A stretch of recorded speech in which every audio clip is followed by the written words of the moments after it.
Buenos días y gracias a los medios de comunicación por dar cobertura a esta declaración institucional.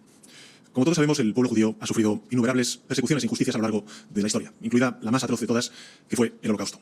Después de tanto sufrimiento, merece tener un Estado propio y merece sentirse seguro en él. Por eso, el Gobierno de España y el conjunto de la sociedad española ha condenado desde el primer día los ataques terroristas y secuestros de Hamás y apoyará siempre el derecho de Israel a existir, a garantizar su seguridad y a prosperar. Pero con la misma convicción, el Gobierno de España cree que una cosa es proteger tu país, proteger a tu sociedad, y otra muy distinta, bombardear hospitales y matar de hambre a niños y a niñas inocentes. Lo que el primer ministro Netanyahu presentó en octubre de 2023 como una operación militar de respuesta a los atroces atentados terroristas de Hamás ha acabado convirtiéndose en una nueva oleada de ocupaciones ilegales, en un ataque injustificable contra la población civil palestina. Un ataque que la relatora especial de las Naciones Unidas y la mayoría de expertos califican ya como un genocidio.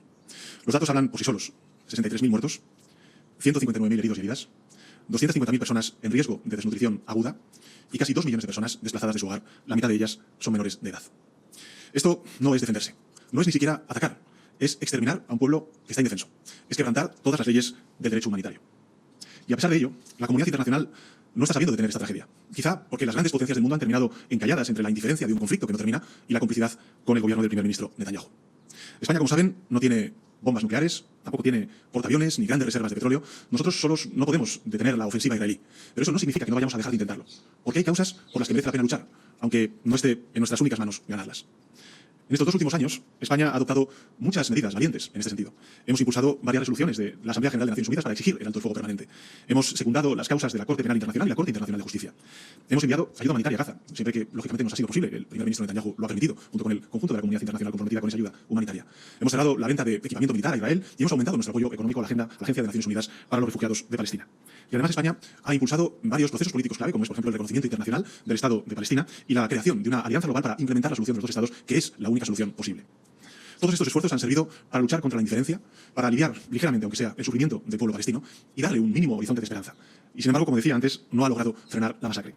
Por eso, el Gobierno de España ha decidido dar un paso más y poner en marcha de forma inmediata 9 acciones adicionales para detener el genocidio en Gaza, para perseguir a sus ejecutores y para apoyar a la población palestina. 9 acciones que me gustaría compartir con todos ustedes. La primera es la aprobación urgente de un Real Decreto Ley que consolide jurídicamente el embargo de armas a Israel, que venimos aplicando ya de facto desde octubre del año 2023 y que establezca la prohibición legal y permanente de comprar y vender armamento, munición y equipamiento militar a Israel. En segundo lugar, junto con este embargo, la prohibición del tránsito por parte o por puertos españoles a todos los barcos que transporten combustibles destinados a las Fuerzas Armadas israelíes. La tercera, la denegación de entrada al espacio aéreo español a todas aquellas aeronaves de Estado que transporten material de defensa destinado a Israel. La cuarta, la prohibición de acceder a territorio español a todas aquellas personas que participen de forma directa en el genocidio, la violación de derechos humanos y los crímenes de guerra en la Franja de Gaza.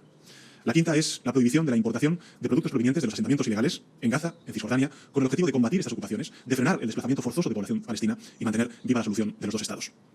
La sexta, con el mismo objetivo, será la limitación de los servicios consulares prestados a los ciudadanos españoles residentes en los asentamientos ilegales israelíes a la mínima asistencia legalmente obligatoria.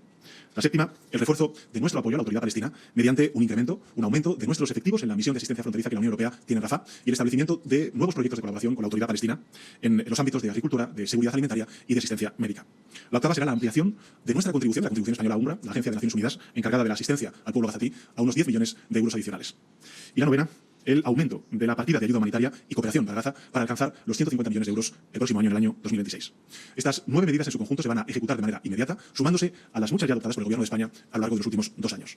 Sabemos que todas estas medidas no van a bastar para frenar la invasión ni los crímenes de guerra, pero esperamos que sirvan para añadir presión sobre el primer ministro Netanyahu y su gobierno, para aliviar parte del sufrimiento que está padeciendo la población palestina y también para que el conjunto de la sociedad española sepa y sienta que ante uno de los episodios más infames del siglo XXI, su país, España, estuvo en el lado correcto de la historia. Muchas gracias. España siempre había llegado tarde a las grandes revoluciones de la historia. Esta vez estamos a la vanguardia. España lidera la revolución energética y nos preparamos para liderar la revolución industrial verde. Estamos inmersos en una transformación estructural de la economía que cambiará el mundo. El eje de ese nuevo orden económico mundial son las energías renovables. Por primera vez podremos crecer sin destruir el planeta, sin contaminar. La guerra en Ucrania nos enseñó que depender de los combustibles fósiles nos hace muy vulnerables, que necesitamos garantizar la autonomía estratégica y la seguridad económica para España y Europa. La descarbonización será la clave de bóveda del crecimiento económico de las próximas décadas. En España estamos preparados para este reto. El Gobierno ha desarrollado un plan estratégico para seguir a la vanguardia de la revolución industrial verde en esta nueva etapa, descarbonizando también los sectores más difíciles como la aviación o el transporte marítimo. Debemos crear un nuevo mercado de productos verdes, cemento, aluminio, hormigón descarbonizados. Nuestra hoja de ruta de la descarbonización establece paso a paso, con certidumbre, el recorrido para liderar esta revolución industrial limpia. Somos una superpotencia en energía limpia, el mayor receptor global de nuevos proyectos de renovables. Tenemos identificados más de 650. El Plan Nacional Integrado de Energía y Clima prevé para 2030 llegar a un 81% de generación eléctrica renovable. Reducir la dependencia energética del 73% al 50%. Crear 560.000 puestos de trabajo verdes. Porque el empleo también se transforma. El gobierno ha adaptado la oferta formativa para que encaje con las nuevas necesidades de las empresas. Y contamos con una red de infraestructuras que nos conectan a todo el mundo. La mirada estratégica del gobierno en estos 6 años ha permitido la modernización de la economía y la industria. Con este legado, España liderará también la revolución industrial verde. Más progreso económico y más justicia social. La acción del gobierno nos hace líderes.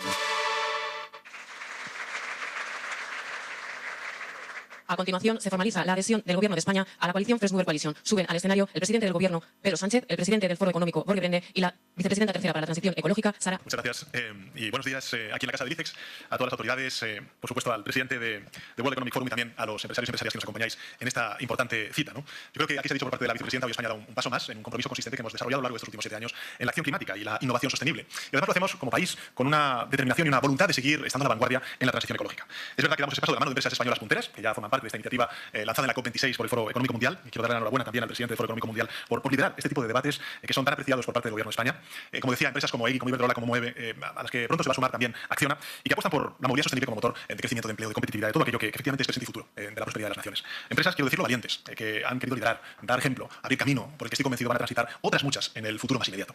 Hace justo una semana, le comentaba al presidente del Foro Económico Mundial, hicimos un llamamiento oficial desde el Gobierno de España por un pacto de Estado frente a la emergencia climática. Un gran acuerdo abierto a todas las instituciones, a todas las empresas, a también los representantes de los trabajadores y trabajadoras, a los partidos políticos, a la ciencia, al mundo académico, al conjunto de la sociedad, incluyendo, como decía antes, a las empresas. El jueves pasado, quiero contarles esta anécdota, visité unas instalaciones de la Brigada de Refuerzos de Incendios Forestales en León. Y allí hablé con muchos brigadistas que habían estado combatiendo directamente, atacando el fuego en estos incendios tan dramáticos que hemos vivido este verano. Uno de ellos, en la conversación que mantuve, me dijo, repleto de sensatez, que debíamos actuar, tanto empresas como también los gobiernos, a escala forestal, no a escala personal, individual, humana o incluso política. Y que lo hagamos desde el acuerdo, porque efectivamente necesitamos actuar pensando en legislaturas, en décadas, porque los bosques se tratan, se regeneran, se reconstruyen o crecen precisamente tras décadas, no cada 4 años. Por eso hablaba de la escala forestal y no de la escala humana ni de la escala política. Y por eso es tan imprescindible impulsar este pacto de Estado, una política forestal de largo alcance, de larga visión para afrontar los desafíos que ya tenemos en el presente. Y que irán además, por desgracia, a más como consecuencia del aumento de las temperaturas. Podemos y debemos discrepar sobre muchas cuestiones. Estoy convencido, eso forma parte de la esencia de la democracia. Es legítimo, es necesario, hasta incluso saludable. Pero creo que tenemos que pedir, vamos a decirlo de otra manera, que pedirnos a todos y a todas, políticos, instituciones, empresas, trabajadores, que no ideologicemos esta materia. Porque lo que me trasladaba precisamente ese brigadista que estaba luchando directamente contra el fuego durante los incendios de este verano no era una simple opinión, es puro sentido común, puro conocimiento, basado en la ciencia y en la razón. Y creo que este acto, señoras y señores, comparte esta idéntica filosofía porque expresa una mirada larga, una visión de largo alcance frente al mayor reto que tiene la humanidad y por tanto nuestro país. Un reto que es existencial. Por eso quiero agradecer de nuevo el compromiso de las empresas que forman parte de esta alianza. Hoy quiero pedirles que sean aún más valientes, que empujen para hacer realidad ese gran consenso de país que necesitamos porque, en fin, no quiero ponerme trascendente, pero nos da la vida en ello. Y este acto de adhesión no es un mero gesto simbólico, por tanto, para ustedes ni tampoco para el Gobierno de España. Es la primera de otras muchas decisiones que van a vincular a la Administración Pública, a la Administración General del Estado. Y es un poderoso estímulo de innovación en sectores donde es más difícil avanzar en la descarbonización, como ustedes saben muy bien. Por eso pueden contar con el compromiso absoluto, determinado del Gobierno de España. Les vamos a ayudar a movilizar demanda, les vamos a ayudar a aumentar la oferta de los productos descarbonizados que ustedes puedan crear y accionar todas las palancas públicas que estén a nuestro alcance. Vamos a estar a su lado porque su vocación emprendedora lo merece, pero sobre todo por todo lo que persigue esta iniciativa, que no es más que reducir el volumen de emisiones de carbono en sectores donde es más difícil hacerlo. La ciencia no deja de recordarnos el devastador impacto de las emisiones de CO2 en la alteración del clima. Antes lo ha dicho la vicepresidenta en sus palabras, especialmente en la península ibérica, singularmente en nuestro país, en uno de los más expuestos ante la amenaza climática. Este verano, el mar ha alcanzado casi los 30 grados en la costa valenciana. Repito, 30 grados en la costa valenciana. Eso va a tener un impacto evidente en las danas que vamos de nuevo a sufrir en la península ibérica. Muchos árboles, bueno, pues empiezan a perder sus hojas en pleno agosto. Y la vendimia, en un sector tan importante, ya comienza un mes antes el curso escolar. Ciudades como Oviedo, me comentaba el presidente del Principado de Asturias este verano cuando visité uno de los lugares del incendio, superan los 41 grados por primera vez en la historia. Y otras como Sevilla, como Badajoz, pues soportaron más de 40 grados durante más de 30 días. Y la reciente ola de incendios pues ha devorado más de 330.000 hectáreas de nuestro territorio. Para que nos hagamos una idea, y se lo quiero también trasladar al presidente del Foro Económico Mundial, bueno, estamos hablando de que esa superficie quemada este verano representa la superficie combinada de 2 estados de la Unión Europea, de Malta y de Luxemburgo. Eso es lo que hemos perdido este verano. Y hemos visto a nuestros bomberos forestales, a militares de la UME, a voluntarios luchando contra auténticos monstruos de fuego que superan cualquier capacidad de extinción. Y no, ni los incendios de este verano, ni la dana que arrasó Valencia y otras partes de nuestro país, o la filomena que colapsó Madrid y otras partes de España hace ya unos años son fruto de la casualidad, ni de oscuras tramas, como algunos pretenden hacernos ver. Nuestros montes se han convertido en un polvorín, el mar en una olla de presión y las ciudades en un horno en determinados momentos del año. Esa es la crónica de lo que está pasando, por más que algunos nieguen la evidencia y otros incomprensiblemente callen. El cambio climático, lo dije en el incendio de la Culebra, de la Sierra de la Culebra en el año 2022, el cambio climático mata, así de simple y con toda crudeza. Solo en los últimos 5 años, las temperaturas extremas han causado la muerte de más de 20.000 personas en nuestro país. En 5 años, 20.000 personas. En su mayor parte, son muertes silenciosas, que no aparecen en los medios de comunicación. Una anciana que jamás se despierta de la siesta bajo un precario ventilador. Un obrero que entra en parada cardíaca tras una jornada laboral a pleno sol. Una persona diabética que sufre una descompensación por deshidratación y cae en coma. Algunos pueden decir, y lo dicen de hecho, que estas personas habrían muerto de todas formas, por su avanzada edad o por los factores de riesgo que pueda tener cada una de ellas en sus enfermedades. Esto ya lo hemos oído en otras muchas ocasiones. Pero lo único cierto es que muchas de esas mujeres y hombres esas muertes no se habrían producido con las temperaturas que hasta hace no tanto eran habituales. Por tanto, el cambio climático mata, y también es muy importante recordarlo, y aquí se ha dicho por parte del resto de intervinientes, el cambio climático también empobrece nuestras sociedades. Cultivos y cosechas arrasadas, infraestructuras destrozadas por la fuerza de la naturaleza que hemos tenido que con nuestros impuestos, los impuestos de los contribuyentes, volver a sufragar su reconstrucción. Potencial afectación a sectores tan importantes como el sector turístico, empresas que tienen que empezar de cero, como las más de 40.000 pequeñas y medianas empresas y economías sociales afectadas por la DANA el pasado año. Y esta realidad a la que nos enfrentamos es la que tenemos que asimilar y actuar. Por eso el mensaje que hoy lanzamos creo que es muy poderoso. Somos pioneros, actuamos y lo hacemos juntos y juntas. Ojalá, en definitiva, toda la sociedad y sus representantes escuchen este mensaje de atención, porque no solo es lo sensato, sino que también es lo que nos pide la gente de la calle, como es el brigadista cuando me reuní con él la semana pasada. Actuemos a escala forestal, actuemos trascendiendo legislaturas, porque la emergencia climática y sus efectos, pues evidentemente nos afectan a todos, independientemente de lo que votemos cada vez que somos convocados a las urnas. Creo que esta coalición de First Movers no solo comparte los objetivos con el gobierno de España, sino que también dos valores que inspiran nuestra visión de la economía y del mundo que me gustaría compartir con todos ustedes. Primero, la cooperación público-privada y segundo, la defensa del multilateralismo ante desafíos pues, que no entienden de fronteras, como ha dicho el presidente del Foro Económico Mundial, como es el caso del cambio climático. Y en un contexto de cuestionamiento del Pacto Verde Europeo, desgraciadamente esto está ocurriendo desde las últimas elecciones europeas. España defiende a capa y espada el mantener, el sostener y acentuar ese Pacto Verde. Y lo diré sin rodeos. Nuestras razones a favor de la transición ecológica son mejores que las de los negacionistas para oponerse a ella. Y quiero resumirlas en tres motivaciones que nos impulsan. La primera, porque como hemos demostrado en el vídeo, y ahí están los datos también económicos de España, esta transición ecológica está demostrando ser un factor de aceleración de la modernización de nuestra economía para bien. Por primera vez en nuestra historia estamos en condiciones de liderar la revolución tecnológica vinculada con la emergencia climática, no de llegar con retraso como en otras muchas ocasiones. Las cifras están ahí y nos avalan. La industria representa hoy el 15% de nuestro Producto Interior Bruto, por encima de algunas de las economías europeas más prósperas, como es por ejemplo Bélgica, los Países Bajos o Francia. Y a diferencia de otras potencias industriales del continente, como es el caso de Alemania o también Italia, bueno, pues la actividad manufacturera en nuestro país sigue expandiéndose, como indican los últimos datos del índice PMI. Nunca antes habíamos crecido sin aumentar las emisiones de gases de efecto invernadero. Yo creo que este es el gran cambio de paradigma que está viviendo España. Somos la cuarta gran economía más sostenible del planeta. En los últimos 6 años hemos reducido nuestras emisiones de gases de efecto invernadero vinculadas al sector eléctrico nada más y nada menos que en un 60%. Repito, un 60% en 6 años. Lideramos el despliegue de energías renovables, hemos convertido a España en la primera potencia europea en superficie dedicada a la agricultura ecológica. Nuestra apuesta por la descarbonización y la industria verde se materializa en ejemplos como, por ejemplo, la dotación de 50 millones de euros que hoy les anuncio para el desarrollo de una nueva gigafactoría de baterías en Valladolid, construida por Innovat Iberia, que va a crear 260 empleos directos, 500 indirectos, con una inversión total de 700 millones de euros, ¿no? Y también, por supuesto, les anuncio que vamos a fomentar la compra pública verde a través de obligaciones y de incentivos, así como la contratación pública que va a incluir requisitos de compra de productos cuya huella de carbono es nula o reducida. ¿Con qué objetivo? Bueno, pues con el objetivo de que el sector público sea también un tractor, un motor que lidere la creación de demanda verde por parte de la industria nacional. Nuestra segunda motivación. Bueno, primero quiero reforzar eso que se ha dicho antes en el vídeo, y a mí me ha gustado mucho, ministra o vicepresidenta, que recordemos las lecciones de la guerra de Ucrania, porque efectivamente el ser más autónomos energéticamente nos hace más soberanos y también más fuertes frente a la amenaza, por ejemplo, del neoimperialismo ruso. Por eso tenemos que reforzar la autonomía estratégica abierta en Europa y en España.